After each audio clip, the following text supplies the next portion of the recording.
Hi friends, welcome to MS world. அனைவரும் நலமா?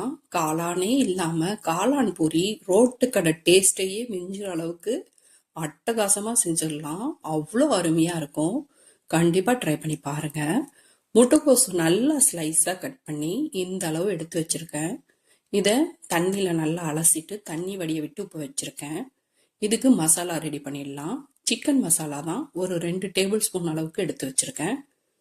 அது கூட இன்னும் சில மசாலாலாம் நம்ம ஆட் பண்ணுவோம். ஒரு அரை டீஸ்பூன் அளவுக்கு இஞ்சி பூண்டு பேஸ்ட்டு சேர்த்துக்கிறேன். மல்லித்தூள், பட்டை கிராம்பு ஏலக்காய் பவுடர் பண்ணது, உப்புத்தூள், மிளகாய்த்தூள், ஜீரகத்தூள். இதெல்லாம் உங்களுக்கு எந்த அளவுக்கு ஃப்ளேவர் தேவையோ அந்த அளவு சேர்த்துக்கலாம். இதோட கார்ன்ஃப்ளவர் மாவு கொஞ்சம் சேர்த்துக்கலாம். இப்போ ஃபர்ஸ்ட் ஒரு 2லேருந்து 3 டேபிள் ஸ்பூன் அளவுக்கு சேர்த்துட்டேன். சேர்த்து அதோட கொஞ்சமாக தண்ணி ஊற்றி ஒரு பேஸ்ட் மாதிரி ரெடி பண்ணிக்கலாம். தண்ணி நிறையா ஊற்றிடக்கூடாது, கொஞ்சமாக ஊற்றி ரெடி பண்ணிக்கலாம். அந்த சிக்கன் மசாலாலேயே உப்பு இருக்கும், அதனால் உப்பு சேர்க்கும் போது பார்த்து சேர்த்துக்கோங்க. இப்போ இது பேஸ்ட் மாதிரி ரெடி ஆகிடுச்சு.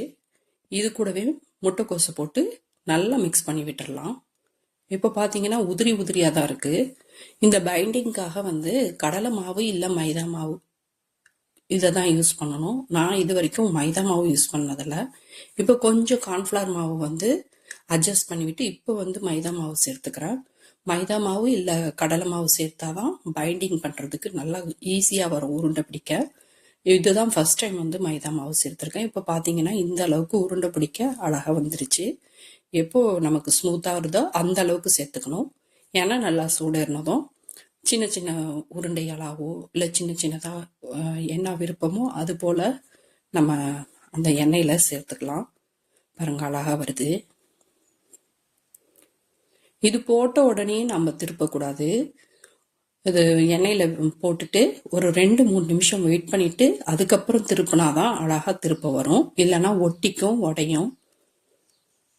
இப்போ பாருங்க அழகாக திருப்பியாச்சு. நல்லா 2 பக்கமும் வேக விட்டு எண்ணெயிலேருந்து வடித்து எடுத்துடலாம்.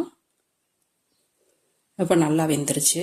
இப்போ நான் எண்ணெயை வடிச்சிட்டு ஒரு பிளேட்டில் டிஷ்யூ பேப்பர் போட்டு வச்சுருக்கேன். அதில் இந்த எண்ணெய் ஃபில்டர் ஆகிறதுக்காக அதில் போட்டுடலாம். இது ஒவ்வொரு இடம் எடுத்து போடும்போது எனக்கு பசி வேற, வாசம் வேற, அப்படியே மூக்கு தொலைச்சிட்டு இருந்துச்சு. அவ்வளோ டெம்டிங்காக இருந்தது. ஒவ்வொரு இடம் போடும்போது நான் ஒவ்வொன்றும் எடுத்து எடுத்து சாப்பிட்டுட்டு இருந்தேன். அவ்வளோ நல்லா இருந்துச்சு. இது நம்ம கடைசியாக எண்ணெயில் போட போகிற சமயத்தில் அரிசி மாவு கோட்டிங் கொடுத்தோம்னாக்கா இன்னும் நல்லா மொறுமொறுப்பாக இருக்கும். இதை தனியாக நம்ம ஸ்நாக் மாதிரி கூட சாப்பிடலாம், அவ்வளோ நல்லாயிருக்கும். பாருங்கள், இது போட்டு எடுத்தாச்சு. இப்போ இதுதான் கடைசி ட்ரிப்பு போட்டுட்ருக்கேன். இதையும் வடித்து எண்ணெயை வடித்து டிஷ்யூ பேப்பர் மேலே போட்டாச்சு. இப்போ சோளப்பொரி வறுத்து வச்சுக்கலாம். பானிபூரி மேலெல்லாம் இந்த சோளப்பொரியெல்லாம் தூவி கொடுப்பாங்கல்ல, அது கடைகளில் கிடைக்கும். இதுலேயும் உப்பு கலந்து தான் இருக்கும், அதனால் இதுக்கு தனியாக உப்புலாம் தேவையில்லை. எண்ணெயில் நம்ம இதை வறுத்து எடுத்துக்கலாம். அழகாக வறுத்துக்கலாம், அவ்வளோ சூப்பராக இருக்கும். எவ்வளோ மொறுமொறுன்னு இருக்குன்னு பாருங்கள். சவுண்டு கேட்குதா? அவ்வளோ அருமையாக இருந்துச்சு, நல்லா மொறுமொறுன்னு இருந்துச்சு. இதுவும் தனியாக ஸ்நாக் மாதிரியே சாப்பிட்லாம். 2 டேபிள் ஸ்பூன் அளவுக்கு கார்ன்ஃப்ளவர் மாவு எடுத்து கொஞ்சம் தண்ணியாகவே கரைச்சிக்கலாம். ஆனால் தண்ணி எக்ஸஸாக போயிடுச்சுன்னா என்ன பண்ணுறதுன்னு சொல்லிட்டு கொஞ்சமாக தண்ணி ஊற்றி கொஞ்சம் திக்காகவே கரைச்சி வச்சுக்குவோம். நம்ம செய்யும் போது தேவைப்பட்டால் தண்ணி சேர்த்துக்கலாம். இப்போ நான் கரைச்சி வச்சுட்டேன். ஒரு வானலில் 1 டேபிள் ஸ்பூன் அளவுக்கு தான் எண்ணெய் சேர்த்துருக்கேன், நிறையாலாம் எண்ணெய் சேர்க்கலை. 2 பல்லாரி வெங்காயம், மீடியம் சைஸ் பல்லாரி வெங்காயம் கட் பண்ணி வச்சுருக்கேன்.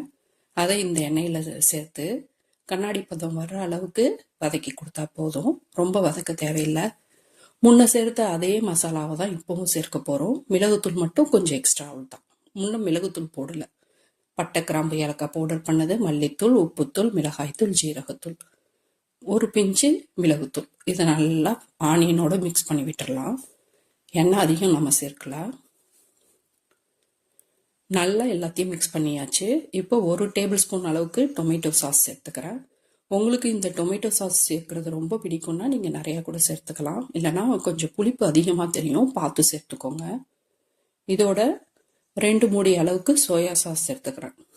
சோயா சாஸ் பாட்டில்லையே மூடி இருக்கும் இல்லையா, அந்த மூடியால் 2 மூடி சேர்த்துக்கிட்டேன். அதையும் நல்லா மிக்ஸ் பண்ணி விட்டுறேன். இப்போ நம்ம கார்ன்ஃப்ளவர் மாவு கரைச்சி வச்சுருந்தோம் இல்லைங்களா, அதையும் சேர்த்துக்கலாம். சேர்த்து நல்லா மிக்ஸ் பண்ணி விட்டுடலாம். நம்ம திக்காக தான் கரைச்சி வச்சுருந்தோம், அதனால் கொஞ்சம் தண்ணியும் நான் சேர்த்துக்கிறேன். ஏன்னா ரொம்ப திக்காக இருக்குது, கட்டி மாதிரி இருக்குது. அதனால் கொஞ்சம் தண்ணி விட்டு கொதிக்க விட்டுடலாம். எந்த அளவுக்கு தண்ணி தேவையோ அந்த அளவுக்கு சேர்த்துக்கலாம். சேர்த்து நல்லா இது கொதிச்சிட்டு இருக்கிறதுக்குள்ள இந்த பக்கம் முட்டைக்கோஸ் வறுத்து வச்சுருந்ததை நல்லா உடச்சி வச்சிடலாம். அப்படியே முழுசாக சேர்க்காம பிச்சு போட்டு சேர்த்துக்கலாம். சேர்த்து நல்லா மிக்ஸ் பண்ணி விட்டுடலாம். இப்போ கொதிக்க ஆரம்பிச்சிடுச்சு. அதில் போட்டு நல்லா மிக்ஸ் பண்ணி விட்டுறணும். நல்லா சுருள ஒன்று திரண்டு வர அளவுக்கு நல்லா மிக்ஸ் பண்ணி விட்டுறணும். காளான் பூரி நீங்கள் கடையில் பார்த்துருப்பீங்கல்ல, அந்த அளவுக்கு ரெடி பண்ணிக்க வேண்டியதான். அவ்வளோதான். அப்போ நம்ம காளானுக்கு பதில் முட்டைக்கோஸை தான் பயன்படுத்தி காளான் பொரி செஞ்சுருக்கோம். ரோட்டு கடை டேஸ்ட்டை விட அவ்வளோ அட்டகாசமாக இருக்கும். ரெடி ஆகிடுச்சு. ஸ்டவ்வை ஆஃப் பண்ணிவிட்டு பிளேட்டிங் பண்ணிவிட்டு சர்வ் பண்ணலாம். கண்டிப்பாக செஞ்சு கொடுங்க, உங்கள் வீட்டில் எல்லாருக்கும் பிடிக்கும், பாராட்டுவாங்க. இதை எடுத்து பவுலில் போட்டுட்டு அதோட ஆனியன் கட் பண்ணி வச்சுருக்கேன், மேலே கார்னிஷ்காக தூவிக்கலாம். சாப்பிடும்போது அந்த ஆனியன் கடிபடுறது அதுவும் நல்லாயிருக்கும். மேலே பொரி வறுத்து வச்சுருந்தோம் இல்லைங்களா, சோள பொரி, அதையும் மேலே போட்டு விட்டுடலாம். போட்டுட்டு எடுத்து சாப்பிட்டு பாருங்கள், அவ்வளோ ஸ்மூத்தியாக இருக்கும், அவ்வளோ டேஸ்டியாக இருக்கும். கண்டிப்பாக ட்ரை பண்ணி பாருங்கள். செஞ்சு பார்த்துட்டு எப்படி வந்துச்சுன்னு ஃபீட்பேக்கை கமெண்ட்டில் சொல்லுங்கள், நானும் தெரிஞ்சுக்கிறேன். உங்களுக்கு இந்த வீடியோ பிடிச்சிருந்தா லைக் பண்ணுங்கள், ரொம்ப பிடிச்சிருந்தா சப்ஸ்கிரைப் பண்ணுங்கள், ஃப்ரெண்ட்ஸ் அண்ட் ஃபேமிலிக்கு ஷேர் பண்ணுங்கள். தேங்க்யூ.